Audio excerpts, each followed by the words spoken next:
இப்போ நீங்கள் பார்த்தீங்கன்னா பெருவினா ஒரு 4 வினாக்கள் கொடுக்கப்பட்டிருக்கிறது. அந்த 4 வினாக்களுடைய தொகுப்பாகத்தான் நெடுவினா அமைந்திருக்கிறது.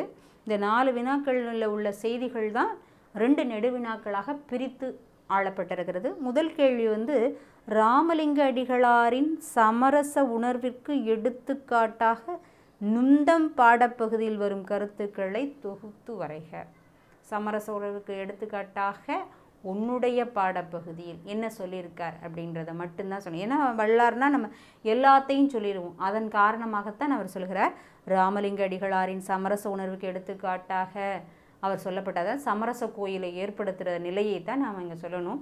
அவர் எப்படி ஏற்படுத்துகிறார் அப்படிங்கிறது தான் இங்கே தனியாக பாயிண்ட் கொடுத்துருந்தேன். அவர் எப்படி பண்ணுறார், தெய்வத்தை எப்படி வழிபடுகிறார் அப்படிங்கிறதுலேருந்து தொடங்கி அவர் எது மெய்ப்பொருள் என்பது கருதுகிறார். முதல்ல என்ன பண்ணணும், சமரச கோயிலை எழுப்புகிறார். அந்த சமரச கோயில் எழுப்பு நிலை அந்த பாயிண்ட் நான் உங்களுக்கு ஒரு பாட்டு சொன்னேன் இல்லையா, அந்த 2 வரியை மார்க் பண்ணி வச்சுக்கோங்கன்னு சொன்னேன் இல்லையா. வடலூர் சபை எச்சபை பொதுவென இயம்பினர் அறிஞர்கள் அச்சபை இடங்களும் அருட்பெரும் ஜோதி. சமரச கோயிலும் தலைப்பிட்டு அந்த 133வது பக்கத்தில் இருக்கக்கூடிய எச்சபை பொதுவென இயம்பினர் அறிஞர்கள் அச்சபை இடங்களும் அருட்பெரும் ஜோதி அப்படிங்கிறத கண்டிப்பாக குறிப்பிடணும். அதை குறிப்பிட்டு தான் நீங்கள் அடுத்தது எழுதணும். இதில் சமய நெறி, ஜாதி நெறி, மொழி பற்றி இதெல்லாம் இல்லாமல் இறைவனை வழிபட்ட ராமலிங்க அந்த வள்ளலாருடைய நிலையை சொல்லுகின்ற பொழுது நீதி, மெய்ப்பொருள், அழிவில்லா வாழ்க்கை என்ற அடிப்படையில் அவர் என்ன சொல்கிறார் அப்படின்னா, நான் ஒரு சமரச கோயிலை ஏற்படுத்தி விட்டேன். அந்த சமரச கோயிலின் கண்ணே நான் என்ன பண்ணுறேன், நான் இங்கே ஜாதியை பற்றியோ சமய நெறியை பற்றியோ காழ்ப்புணர்ச்சியை பற்றியோ கவலைப்படவில்லை. உன்னை பற்றியே சிந்தித்து கொண்டிருக்கிறேன். உனது வலப்பக்கத்திலே நின்று கொண்டிருக்கிறேன். குலம் பற்றியோ கோத்திரம் பற்றியோ அல்லது அதற்கான நேரத்தை ஒதுக்கி வீணடிக்க எனக்கு மனம் விரும்பவில்லை. உன்னுடைய இடம் பற்றியே நிற்கின்றேன். என்னுடைய சபதத்திலும் நான் வென்றுவிட்டேன். எப்படி வென்றுவிட்டேன், எனக்கு எல்லாம் கிடைத்து விட்டது. என்ன கிடைத்து விட்டது, நீதியான உன்னுடைய வடிவம் கிடைத்து விட்டது. மெய்ப்பொருளை நான் அறிந்து கொண்டு விட்டேன். அழிவில்லா பேரின்ப நிலையை அடைந்து விட்டேன். ஆதலால் எனக்கு சமரசம் மேலோங்கி நிற்கிறது என்ற கருத்தை சொல்லி பாடல் வரிகள் உங்களுக்கு தெரிஞ்சால் கூட அந்த பாடல் வரிகளில் இந்த நீதியும் நிலையும் சத்திய பொருளும் நித்திய வாழ்க்கையும் சுகமும் அப்படின்னு 2 வரிகளை எழுதினீங்கன்னா கூட சிறப்பாக இருக்கும்.